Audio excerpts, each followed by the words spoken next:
নমস্কাৰ ফেচবুক লাইভৰ এই অনুষ্ঠানলৈকে আপোনালোকক পুনৰ স্বাগতম জনাইছো যোৱা মাহটোত বিশেষকৈ এপ্ৰিল আৰু মে মাহত মই ফেচবুক লাইভৰ অনুষ্ঠান কৰা নাছিলো তাৰ কাৰণ হ'ল যে পঞ্চায়ত নিৰ্বাচনৰ কেন্দ্ৰ কৰি প্ৰতিদিনেই দুটা বা তিনিটাকৈ ভাষণ বা বক্তব্য ৰাইজৰ আগত মই দাঙি ধৰিছিলো আৰু গোটেইকেইটা ভাষণে লাইভ সম্প্ৰচাৰ হৈ থকাৰ পৰিপ্ৰেক্ষিতত মই ভাবিছিলো যে নতুনকৈ আৰু কিবা কোৱাৰ প্ৰয়োজন নাই আৰু সেইভাবে ফেচবুক লাইভৰ অনুষ্ঠানো কিছুদিন মই কৰা নাছিলো যি নহওক পঞ্চায়ত নিৰ্বাচন সুকলমে অনুষ্ঠিত হৈ গ'ল সমগ্ৰ ৰাজ্যবাসীয়ে আমাক যি আশীৰ্বাদ দিলে তাৰ বাবে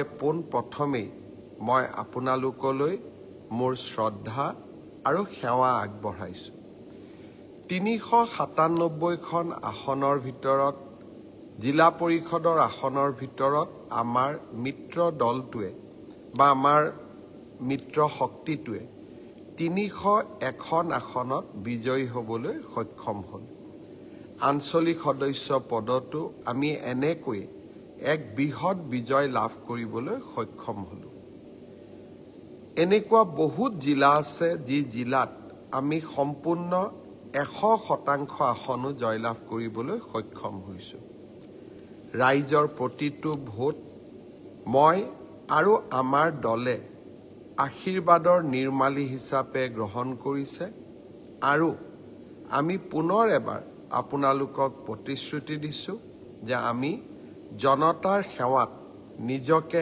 আত্মনিয়োগ কৰি থাকিম প্ৰতিটো বিজয়ে আমাৰ মনত সেৱাৰ মনোভাৱ বৃদ্ধি কৰে ৰাইজৰ প্ৰতি আমাৰ দায়বদ্ধতাক বৃদ্ধি কৰে বিজয়ে আমাক অহংকাৰ নিদিয়ে বিজয়ে আমাক বিনম্ৰ কৰে আৰু সেই বিনম্ৰ ভাৱেৰে মই পুনৰ এবাৰ অসমবাসীক প্ৰতিশ্ৰুতি দিছো যে আপোনালোকৰ আশীৰ্বাদৰ নিৰ্মালী শিৰত লৈ আমি আপোনালোকৰ বাবে কাম কৰিম দিনে নিশাই কাম কৰিম আৰু আমাৰ ৰাজ্যখনক বিকাশ আৰু সমৃদ্ধিৰ নতুন দিগন্তলৈ লৈ যাম শ্ৰদ্ধাৰ ৰাইজ পঞ্চায়ত নিৰ্বাচনৰ মাজতেই পেহেলগামৰ অতি বেদনাদায়ক ঘটনা পাকিস্তানৰ দ্বাৰা পৰিচালিত সন্ত্ৰাসবাদীৰ নিৰ্মম আঘাত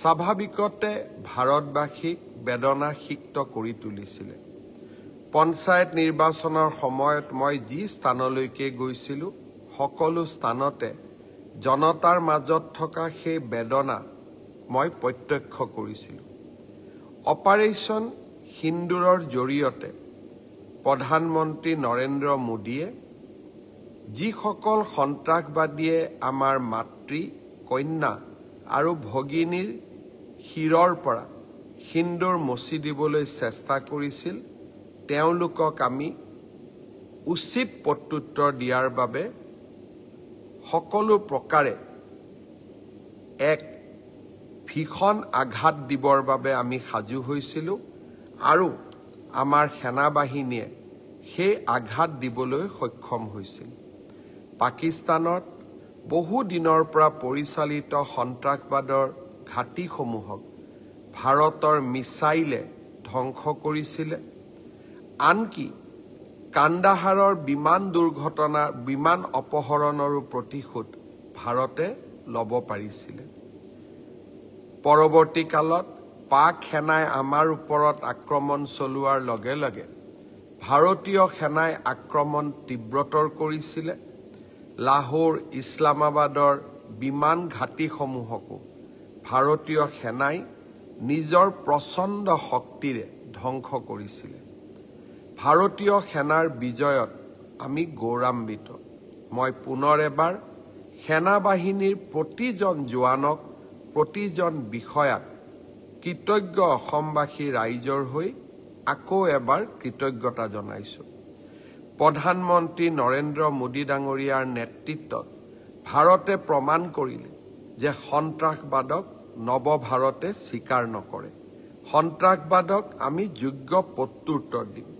সন্ত্ৰাসবাদ পৃথিৱীৰ যি স্থানতেই নাথাকক কিয়, যি কোণতেই নাথাকক কিয়, সি যদি ভাৰত ভূমিৰ প্ৰতি ৰঙা চকুৰে চাবলৈ চেষ্টা কৰে, তাক যোগ্য প্ৰত্যুত্তৰ দিবলৈ নৱভাৰত কেতিয়াও পিছুৱাই নাথাকে।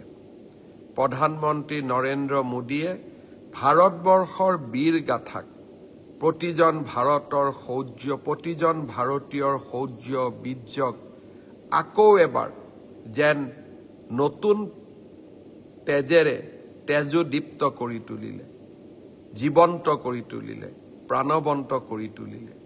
মই পুনৰ এবাৰ প্ৰধানমন্ত্ৰী নৰেন্দ্ৰ মোদী ডাঙৰীয়াক ধন্যবাদ, অভিনন্দন আৰু দেশবাসীৰ কৃতজ্ঞতা জনাইছোঁ। ৰাজ্য চৰকাৰৰ কেবিনেটত আমি সিদ্ধান্ত লৈছিলোঁ যে পেহেলগামত নিহত হোৱা প্ৰতিটো পৰিয়ালক আমি অত্যন্ত বিনম্ৰতাৰে অসমবাসী ৰাইজৰ হৈ 5 লাখ টকাকৈ আগবঢ়াম। টকাৰে জীৱন কিনিব নোৱাৰে, কিন্তু এই বিনম্ৰতাৰে সৈতে আমি তেওঁলোকৰ ত্যাগক এবাৰ সোঁৱৰণ কৰিব পাৰোঁ। অহা কেইটামান দিনত আমাৰ মন্ত্ৰীসভাৰ সদস্যসকলে এই 26টা পৰিয়ালৰ ওচৰলৈ যাব, অসমবাসী ৰাইজৰ শোকবাৰ্তা প্ৰেৰণ কৰিব আৰু আপোনালোকে আগবঢ়োৱা ক্ষুদ্ৰ শ্ৰদ্ধাঞ্জলিখিনিও আগবঢ়াই থৈ আহিব। শ্ৰদ্ধাৰ ৰাইজ, এডভান্টেজ আছাম 2.0 আমি যেতিয়া আৰম্ভ কৰিছিলোঁ, আমাৰ মনত অসমৰ বাবে উদ্যোগীকৰণৰ এক নতুন সপোন আছিল। প্ৰতিটো দিনাই মাদ্ৰাজ, চেন্নাই, বেংগলোৰ, কেৰালালৈকে গ'লে অসমীয়া ল'ৰা ছোৱালীক আমি লগ পাওঁ। 7,000, 8,000 টকাত তেওঁলোকে চাকৰি কৰে। তাতে তেওঁলোকে কোনোবা আদানী, কোনোবা আম্বানীৰ কোম্পানীতে তেওঁলোকে কাম কৰে। যেতিয়া তেওঁলোকৰ বেমাৰ হয়, দেউতাক মাকো ওচৰত নাথাকে আৰু কেতিয়াবা মৃত শৰীৰটো আমি অসমলৈ উভতাই আনিব নোৱাৰোঁ। আমাৰ ল'ৰা ছোৱালীয়ে যদি কাৰোবাৰ অধীনত কাম কৰিবলৈ অসমৰ বাহিৰলৈ যাবই পাৰে, তেওঁলোকক আমি অসমতেই মাতি আনি উদ্যোগ কৰাৰ সুবিধা নিদিওঁ কিয়? এডভান্টেজ অসমৰ লক্ষ্য আছিলে যে অসমত আমি এটা উদ্যোগীকৰণৰ পৰিৱেশ নিৰ্মাণ কৰোঁ। কোনোবা উদ্যোগপতিৰ বাবে নহয়, অসমৰ বাহিৰত কাম কৰা 20 লাখ যুৱক যুৱতীক পৰ্যায়ক্ৰমে অসমলৈ উভতাই আনা। আজি ৰাতিপুৱা মহাপুৰুষ শ্ৰীমন্ত শংকৰদেৱ কলাক্ষেত্ৰত এডভান্টেজ অসমৰ সময়ত আমাক প্ৰতিশ্ৰুতি দিয়া 22,000 কোটি টকাৰ বিনিয়োগৰ আমি চূড়ান্ত চুক্তি আজি স্বাক্ষৰ কৰোঁ। কেইবাটাও কোম্পানীয়ে তেওঁলোকৰ কাম ইতিমধ্যে আৰম্ভ কৰিছে। আজি আমি আনুষ্ঠানিকতা সম্পূৰ্ণ কৰিলোঁ। ইয়াৰ মাজতেই ইনফ্ৰাষ্ট্ৰাকচাৰৰ দিশত ভাৰত চৰকাৰে গুৱাহাটীৰ ৰিং ৰোডৰ বাবে 8,000 কোটি টকা আৰু গুৱাহাটী বৰাপানী শিলচৰলৈকে এক্সেছ কণ্ট্ৰল, অৰ্থাৎ আমি আনফালে নাযাওঁ, পোনে পোনে শিলচৰলৈকে যাম, এই ধৰণৰ 22,000 কোটি টকাৰ বিনিয়োগেৰে এটা নতুন ৰাস্তা বনোৱাৰ বাবে কেবিনেটে সিদ্ধান্ত গ্ৰহণ কৰিছে। নামৰূপৰ সাৰ কাৰখানাৰো স্বীকৃতি আমি ইতিমধ্যে লাভ কৰিছোঁ। অৰ্থাৎ এডভান্টেজ অসমৰ সময়ত ঘোষণা হোৱা 60,000 কোটি টকাৰ বিনিয়োগ এই পৰ্যন্ত আমি ধৰাতললৈ আনিব পাৰিছোঁ। মই আশা কৰোঁ যে অহা ছেপ্টেম্বৰ অক্টোবৰ মাহত এনেকুৱা আৰু এটা অনুষ্ঠানৰ জৰিয়তে আমি আৰু 30-40,000 কোটি টকাৰ বিনিয়োগ আমি ধৰাতললৈ আনিব পাৰিম। শ্ৰদ্ধাৰ ৰাইজ, মই দেখিছোঁ কেতিয়াবা কোনোবা জাগাত উদ্যোগ পাতিবলৈ গ'লে আমাৰ 2-এজন লোকে মাটিৰ আবলটনক লৈ আপত্তি কৰে। শ্ৰদ্ধাৰ ৰাইজ, এইবাৰ যদি অসমে উদ্যোগ স্থাপন কৰিব নোৱাৰে, আমি আৰু কেতিয়াও নোৱাৰিম। প্ৰতিযোগিতাত আমি পিছুৱাই যাম। আমি কাকো উচ্ছেদ নকৰোঁ, কিন্তু ৰাইজেও সহযোগিতা কৰিব লাগিব যাতে আমাৰ সামগ্ৰিক লক্ষ্যত অসমক এখন ঔদ্যোগিক ৰাজ্য হিচাপে আমি প্ৰতিষ্ঠা কৰিব পাৰোঁ। এইবাৰৰ বাজেটত আমি কেইবাটাও ৰাইজক প্ৰতিশ্ৰুতি দিছিলোঁ। পঞ্চায়ত ইলেকশ্যনৰ ঠিক আগতে প্ৰতি কুইণ্টল ধানৰ বাবে আমি 250 টকা অতিৰিক্ত বনাছ আগবঢ়াইছিলোঁ। অৰ্থাৎ কেন্দ্ৰীয় চৰকাৰে 2300 টকা, ৰাজ্য চৰকাৰে 250 টকা, 2550 টকা। প্ৰথমবাৰৰ বাবে যোৱাকালি আমি ধান সংগ্ৰহৰ ক্ষেত্ৰত 5 লাখ মেট্ৰিক টনৰ যি আমাৰ লক্ষ্য আছিলে তাক আমি অৱতীৰ্ণ বা তাক আমি চুব পাৰিলোঁ। জুন মাহটো বাকিয়ে আছে। মই ভাবোঁ প্ৰথম ক্ৰয় যি আমাৰ 6 লাখ টাৰ্গেট আছিলে, এইবাৰ আমি সেই 6 লাখ টাৰ্গেটক স্পৰ্শ কৰিব পাৰিম। আৰু এই বছৰতে খাৰিফৰ আমি যেতিয়া শস্য আৰু ক্ৰয় কৰিম, ৰবিৰ শস্য ক্ৰয় কৰিম, মই ভাবোঁ এইবাৰ আমি ধান ক্ৰয় লক্ষ্যটো অৱতীৰ্ণ হ'ব পাৰিম।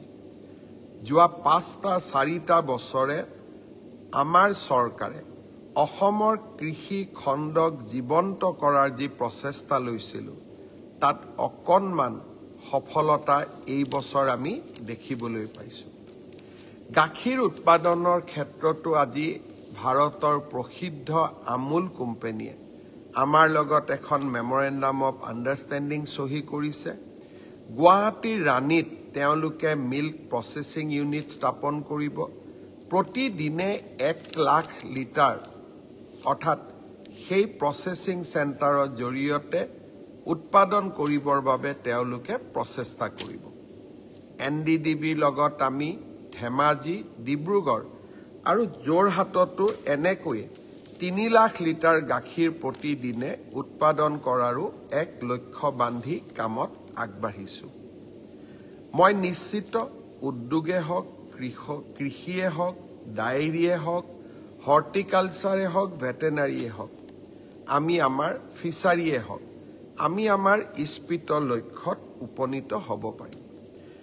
পঞ্চায়ত নিৰ্বাচনৰ সময়ত আমি আপোনালোকক কৈছিলোঁ যে ৰাজ্য চৰকাৰে প্ৰতিটো পৰিয়ালক যাৰ ৰেচন কাৰ্ড আছে তেওঁলোকক দালি, চেনি আৰু নিমখ সুলভ মূল্যত দিয়াৰ ব্যৱস্থা কৰিব।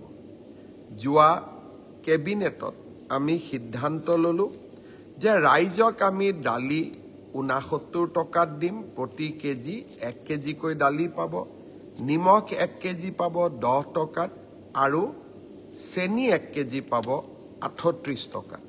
এই আঁচনিখন কেবিনেটে অনুমোদন দিছে। নাফেডৰ লগত সহযোগিতা কৰি এই আঁচনিখন আমি ৰূপায়ণ কৰিম। 1 অক্টোবৰৰ পৰা এই আঁচনিৰ সুফল আপোনালোকে লাভ কৰিব পাৰিব। এতিয়া কেইটামান নতুন খবৰ, পুৰণি তথ্য, পুৰণি খবৰ, কিন্তু নতুনকৈ আমাৰ যুৱ শক্তিক দিব খুজিছোঁ। মুখ্যমন্ত্ৰীৰ আমাৰ CM ট্ৰিপলে আত্মনিৰ্ভৰ অসম আঁচনি, মুখ্যমন্ত্ৰীৰ আত্মনিৰ্ভৰ অসম আঁচনি, এই আঁচনিৰ জৰিয়তে প্ৰতিজন যুৱ ব্যৱসায়ী বা যুৱ উদ্যোগপতিক আমি 2 লাখ টকাকৈ আৰ্থিক সহায় আগবঢ়াওঁ। 25,000 যুৱকে 1 লাখ টকা লাভ কৰিলে। অহা আগষ্ট মাহত আমি তেওঁলোকৰ ব্যৱসায় বা উদ্যোগ চাবলৈ যাম। যিসকলে সফলতাৰে ব্যৱসায় কৰিছে, ছেপ্টেম্বৰ মাহত আমি তেওঁলোকক আৰু 1 লাখ টকা আগবঢ়াম। তাৰ লগে লগে অসমত এতিয়া ইণ্টাৰভিউ চলি আছে। যিসকলে CM ট্ৰিপলেৰ বাবে আবেদন কৰিছে তেওঁলোকে যাতে ইণ্টাৰভিউত উপস্থিত হয়। 30 মে'ৰ ভিতৰত আমি ইণ্টাৰভিউ সামৰণি মাৰিব খুজিছোঁ, যাতে আমি নেক্সট 75,000 যুৱক যুৱতীক 1 লাখকৈ টকা আগবঢ়াব পাৰোঁ আৰু তেওঁলোকে এই টকাৰ সুযোগ বা উচিত ব্যৱহাৰ কৰিলে আৰু 1 লাখ টকা তেওঁলোকক আমি আগবঢ়াব পাৰোঁ। শ্ৰদ্ধাৰ ৰাইজ, বহুতে মোক এইকেইটা দিন সুধি আছে যে ADREৰ অৰেলবিলাক কেতিয়াৰ পৰা আৰম্ভ হ'ব। আপোনালোকে জানে যে ADREত বিশেষ কেইটামান পৰীক্ষা অনুষ্ঠিত হৈছিল। প্ৰথম আছিলে গ্ৰেড 3 ড্ৰাইভাৰ, ষ্টেনো আৰু ইলেক্ট্ৰিচিয়ান অৰ্থাৎ APDCLৰ কাৰণে। আজি আমি সিদ্ধান্ত লৈছোঁ যে গ্ৰেড 3ৰ কাৰণে কম্পিউটাৰ টেষ্ট, ড্ৰাইভাৰৰ কাৰণে ড্ৰাইভিং টেষ্ট, ষ্টেনোৰ কাৰণে ষ্টেনোৰ ব্যৱহাৰিক টেষ্ট আৰু ইলেক্ট্ৰিচিয়ানৰ কাৰণে ইলেক্ট্ৰিচিয়ানৰ স্কিল পৰীক্ষা কৰাৰ যিটো পৰ্যায় তাক আমি 15 জুনৰ পৰা আৰম্ভ কৰিম। আৰু এই সমগ্ৰ ব্যৱস্থা আমি 1 মাহৰ ভিতৰতে সম্পূৰ্ণ কৰিম। ঠিক তেনেকৈ 4ৰ্থ বৰ্গৰ পৰীক্ষাত পাছ কৰা প্ৰাৰ্থীসকলৰো অৰেল আমি 15 জুনৰ পৰা আৰম্ভ কৰিম আৰু 1 মাহৰ ভিতৰত ইয়াক আমি সম্পূৰ্ণ কৰিম। অলপ আজি বা কালি বা পৰহি ৰাজ্য চৰকাৰে আপোনালোকক আনুষ্ঠানিকভাৱে দিন আৰু বাৰ আপোনালোকক জনাব। যিসকলে লিখিত পৰীক্ষা পাছ কৰিছে তেওঁলোকে এতিয়া কম্পিউটাৰ টেষ্ট, ড্ৰাইভিং টেষ্ট বা স্কিল টেষ্ট বা মৌখিক পৰীক্ষাৰ কাৰণে তেওঁলোকে যেন সাজু হয়। 15 জুনৰ পৰা এই প্ৰক্ৰিয়া আমি আৰম্ভ কৰিম। মোক আৰু এটা প্ৰশ্ন বহুতে সুধি আছে যে PGT আৰু গ্ৰেজুৱেট টিচাৰৰ পৰীক্ষাৰ ৰিজাল্ট কেতিয়া দিব? আমি 5 জুন তাৰিখে প্ৰভিজনেল ৰিজাল্ট এনাউন্স কৰিম। 5 জুনত প্ৰভিজনেল লিষ্ট এনাউন্স কৰাৰ পিছত আপোনালোকৰ ডকুমেণ্ট ভেৰিফিকেশ্যন হ'ব আৰু যিসকলৰ ডকুমেণ্টছ জেনুইন হ'ব তেওঁলোককে আমি চূড়ান্তভাৱে পৰীক্ষাত উত্তীৰ্ণ হোৱা বুলি ঘোষণা কৰিম। অৰ্থাৎ পৰীক্ষাৰ ৰিজাল্ট কেতিয়া দিব? উত্তৰ 5 জুন তাৰিখে দিব। ইয়াৰ পিছত আপোনালোকৰ মনত আছে এনেকুৱা এটা ফেচবুক লাইভ অনুষ্ঠানতে মই কৈছিলোঁ যে চৰকাৰী কাৰ্যালয়সমূহত কাম কৰা 3য় আৰু 4ৰ্থ বৰ্গৰ কৰ্মচাৰীসকলে পৰ্টেলৰ জৰিয়তে মিউচুৱেল ট্ৰান্সফাৰ কৰাৰ সুবিধা লাভ কৰিব। প্ৰায় 18,000 চৰকাৰী কৰ্মচাৰীয়ে আবেদন জনাইছিল আৰু মেথছ অৰ্থাৎ কোনোবা আহিব লাগিব, কোনোবা যাব লাগিব, অৰ্থাৎ মেথছ মেকিং হ'ব লাগিব। আমি প্ৰায় 8,000 প্ৰাৰ্থীক মেথছ মেকিং কৰিব পাৰিলোঁ। অৰ্থাৎ অহা মানুহো আছে, সেই স্থানলৈ যোৱা মানুহো আছে। যোৱাকালি মই এই গোটেই বিষয়টো নিজে পৰীক্ষা কৰিছিলোঁ। মই আপোনালোকক জনাব খুজিছোঁ যে জুন মাহৰ প্ৰথম সপ্তাহত আমি পৰ্টেলৰ জৰিয়তে যিসকল যোগ্য হ'ল তেওঁলোকৰ ট্ৰান্সফাৰ অৰ্ডাৰসমূহ আমি মুকলি কৰি দিম। অৰ্থাৎ আপোনালোকৰ অপেক্ষাৰ অন্ত পৰিব আৰু আগষ্ট বা ছেপ্টেম্বৰ মাহত এনেকৈ আৰু এবাৰ ট্ৰান্সফাৰৰ সুবিধা দি আমি পৰ্টেল মুকলি কৰিম। অৰ্থাৎ চৰকাৰী কৰ্মচাৰীসকলৰ লগত আমি থিয় হৈ থাকিম। শ্ৰদ্ধাৰ ৰাইজ, পৰীক্ষাৰ ৰিজাল্ট দিলে, মেট্ৰিকৰ ৰিজাল্ট দিলে, হায়াৰ ছেকেণ্ডাৰী ৰিজাল্ট দিলে, গ্ৰেজুৱেশ্যনৰো ৰিজাল্ট দিব। 2টা আঁচনি আমি আৰম্ভ কৰিব লাগিব ছাত্ৰ ছাত্ৰীসকলৰ বাবে। গ্ৰেজুৱেশ্যন এইবাৰ 2024 আৰু 25 চনত যিসকল ছাত্ৰ ছাত্ৰীয়ে গ্ৰেজুৱেশ্যন পাছ কৰিলে তেওঁলোকক এইবাৰ আমি জীৱন প্ৰেৰণা আঁচনি আগবঢ়াম। নিযুত মইনাৰ হিতাধিকাৰীসকলে এই আঁচনি লাভ নকৰে, আন সকলো যুৱক যুৱতীক এই আঁচনি আমি আগবঢ়াম।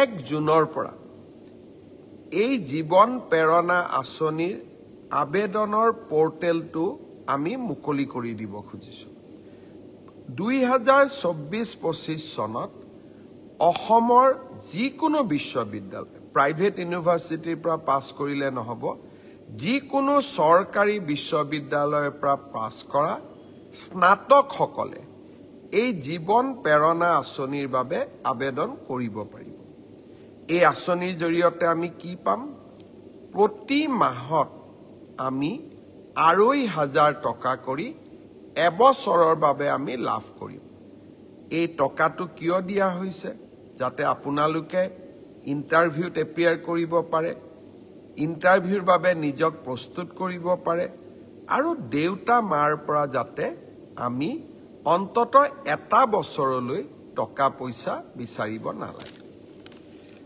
ছাত্ৰ ছাত্ৰীসকলৰ বাবে আমাৰ দুটা আঁচনি এটা হ'ল বিনামূলীয়া নামভৰ্তি অহা 28 তাৰিখে মই অসমৰ কলেজসমূহৰ অধ্যক্ষসকলৰ সৈতে বা 29 তাৰিখে মই অধ্যক্ষসকলৰ সৈতে এখন ভিডিঅ' কনফাৰেন্স কৰিম লক্ষ্য এইবাৰ মই তেওঁলোকক নিজে স্পষ্টভাৱে কম যে যি পৰিয়ালৰ ঘৰত ৰেচন কাৰ্ড আছে তেওঁলোকক আমি কলেজ ইউনিভাৰ্চিটি আমি বিনামূলীয়া নামভৰ্তি কৰিম কোনো স্পৰ্টছৰ বাবেও ফিজ নলওঁ মেগাজিনৰ বাবেও ফিজ নলওঁ আমি একোৱে ফিজ নলওঁ তেওঁলোকক আমি পোনছাতে বিনামূলীয়া নামভৰ্তি কৰাৰ সুবিধা দিম দুই এজনে প্ৰশ্ন কৰিছে যে মই দুখীয়া মানুহ মোৰ ঘৰত ৰেচন কাৰ্ড নাই মই বিনামূলীয়া নামভৰ্তি নাপাম নেকি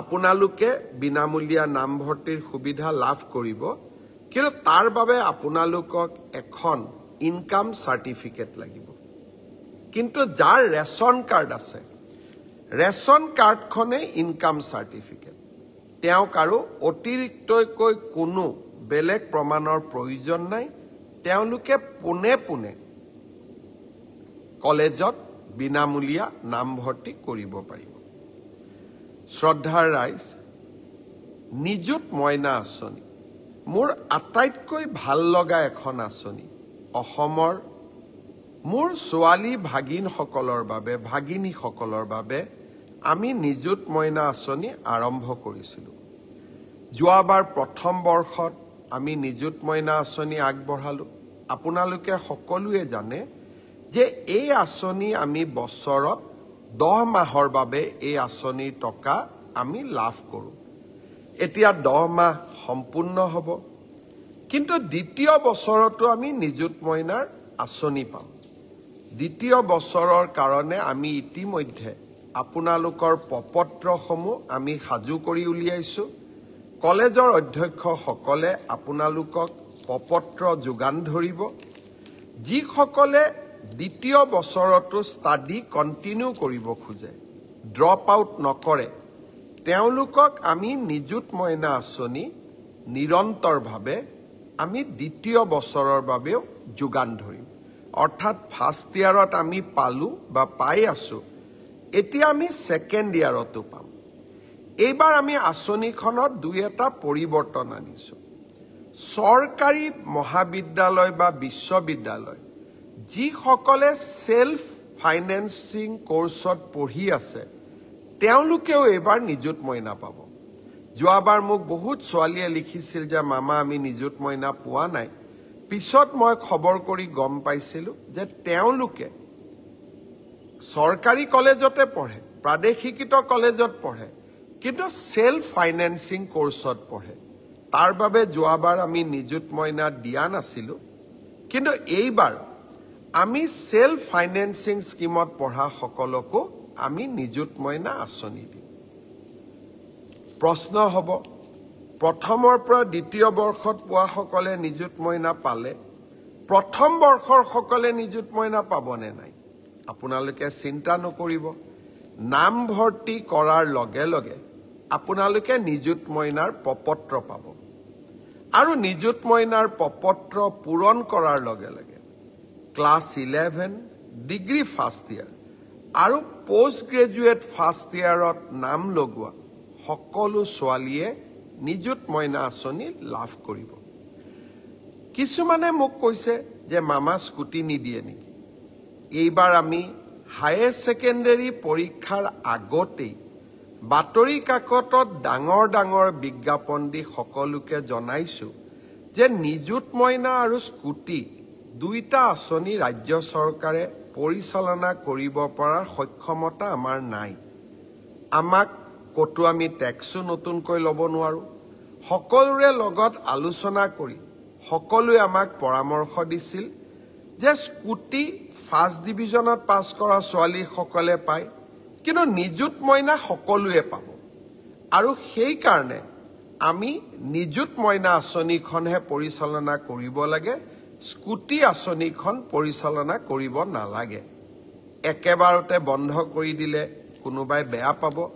সেইকাৰণে এইবাৰ আমি পৰীক্ষাৰ আগতেই সকলোকে কৈছো যে 80% লাভ কৰা ল'ৰা আৰু ছোৱালীকহে এইবাৰ আমি স্কুটি দিম। কিন্তু যিসকলে স্কুটি নাপাব ছোৱালীয়ে ভাগিনীসকলে তেওঁলোকে নিযুত মইনা আঁচনি পাব। সেইকাৰণে আপোনালোকে ছ'চিয়েল মিডিয়া বা আন স্থানত স্কুটিৰ কাৰণে পোষ্ট দি নাথাকিব, কাৰণ চৰকাৰৰ বাজেট ইতিমধ্যেই পাছ হৈ গৈছে। আমি সকলো বিধানসভাত বহি একেলগে সিদ্ধান্ত লৈছো যে আমি স্কুটি নিদিওঁ, নিযুত মইনা দিম। আৰু নিযুত মইনা আঁচনিখনে ইমান দুখীয়া ল'ৰা ছোৱালীক, দুখীয়া ছোৱালীক সহায় কৰিছে, তাক আমি তাৰ যিটো উপকাৰিতা তাক আজি আমি মৰ্মে মৰ্মে দেখা পাইছো। দেউতাক মাকে এতিয়া ছোৱালীৰ পঢ়াৰ খৰচেই দিব নালাগে। চৰকাৰৰ পৰা পোৱা নিযুত মইনাৰে আমি অন্তত কলেজৰ বহুখিনি দায়িত্ব আমি পালন কৰিব পাৰোঁ। দেউতা মাৰ কষ্ট কমিছে। সেইকাৰণে আমি নিযুত মইনা আঁচনিখন আকৌ এবাৰ প্ৰথম বৰ্ষ আৰু দ্বিতীয় বৰ্ষৰ বাবে মুকলি কৰি দিছোঁ। শ্ৰদ্ধাৰ অসমবাসী ৰাইজ, আৰু বহুকেইটা প্ৰতিশ্ৰুতি আছে। মই লাহে লাহে অক্টোবৰ মাহৰ আগতে অসম চৰকাৰে আগবঢ়োৱা প্ৰতিটো প্ৰতিশ্ৰুতি ৰাইজৰ ওচৰলৈ যাতে অৰ্থাৎ ধৰাতললৈ আমি লৈ আহিব পাৰোঁ, তাৰ বাবে আমি প্ৰচেষ্টা কৰিম। পঞ্চায়ত ইলেকশ্যনত আপোনালোকে আমাক যি আশীৰ্বাদৰ নিৰ্মালী আগবঢ়ালে, তাৰ বাবে মই পুনৰবাৰ আপোনালোকক আকৌ এবাৰ ধন্যবাদ, অভিনন্দন জনালোঁ। আৰু ভাৰতীয় জনতা পাৰ্টি অসম গণ পৰিষদ দলৰ কাৰ্যকৰ্তাসকলকো অভিনন্দন জনালোঁ। শ্ৰদ্ধাৰ ৰাইজ, এইবাৰ এই বছৰটোৱে যেন ইলেকশ্যনৰ বছৰ। পঞ্চায়ত নিৰ্বাচন শেষ হৈ গ'ল। অহা কেইদিনমান অৰ্থাৎ ছেপ্টেম্বৰ মাহত বিটিআৰৰ নিৰ্বাচন অনুষ্ঠিত হ'ব। তাৰ পিছতেই মিচিং কাউন্সিল, সোণোৱাল কাউন্সিলৰো নিৰ্বাচন অনুষ্ঠিত হ'ব। আৰু এনেধৰণে গৈ গৈ আমি 2026 চনৰ বিধানসভা নিৰ্বাচনতো উপস্থিত হ'ম। আপোনালোকৰ নিৰন্তৰ আশীৰ্বাদ লাগিব, আমি যাতে এখন নতুন অসম নিৰ্মাণ কৰিব পাৰোঁ। মই ফেচবুক লাইভ কৰি থাকোঁতেই মই দেখিছোঁ মিনু দত্তই লিখিছে গড ব্লেছ ইউ, আমিনুল মণ্ডলে লিখিছে ভেৰি গুড, ফৰিদ জামানে লিখিছে গ্ৰেট CM, উৎপল পাটোৱাৰী লিখিছে গ্ৰেট CM, দেৱজিৎ নাথে লিখিছে ইউ আৰ গ্ৰেট, আকাশ বৰ্মনে লিখিছে থেংক ইউ মামা, আমাৰ মন্টু নাথে লিখিছে অভাৰলেপিঙৰ কথা একো চিন্তা নকৰিব, এইবিলাক আপোনালোকে মনত ভাবি নাথাকিব, সকলোৱে ন্যায় পাব। ৰেখা দেৱীয়ে লিখিছে গ্ৰেট CM, আলী হুছেইনে লিখিছে thank you so' much for providing Nijut Moina, Salim আলীয়ে লিখিছে গ্ৰেট মামা, হাৰতী ডাংগিলেও থামছ আপ কৰিছে, জীৱন কচু পাতৰ পানী thank U CM sir, Vijay Nath great CM, Ovik Debroy, God bless you, Lobo Mondal, what about Assam police candidate? Ohabar moi Assam policeor bishoye apnalokok janam next jikhon ami Facebook live korim tate moi Assam policeor bishoye janam. Gita Dekai likhise, God bless you. Apnalok সকলোকে মই বহুত ধন্যবাদ দিছো।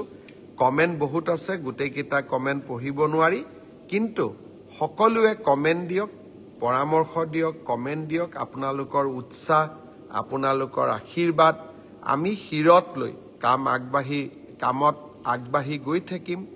বহুত দিনৰ মূৰত Facebook live কৰিছো, আপোনালোকে ইজনৰ সিজনৰ লগত শ্বেয়াৰো কৰিব। যিসকলে বহুত প্ৰশ্নৰ উত্তৰ বিচাৰি আছে, এই ফেচবুক লাইভৰ জৰিয়তে বহু কেইটা উত্তৰ তেওঁলোকে লাভ কৰিব। পুনৰ এবাৰ সকলোকে ধন্যবাদ। আকৌ অহাবাৰ অনুষ্ঠানত লগ পাম। ধন্যবাদ। জয় হিন্দ, বন্দে মাতৰম।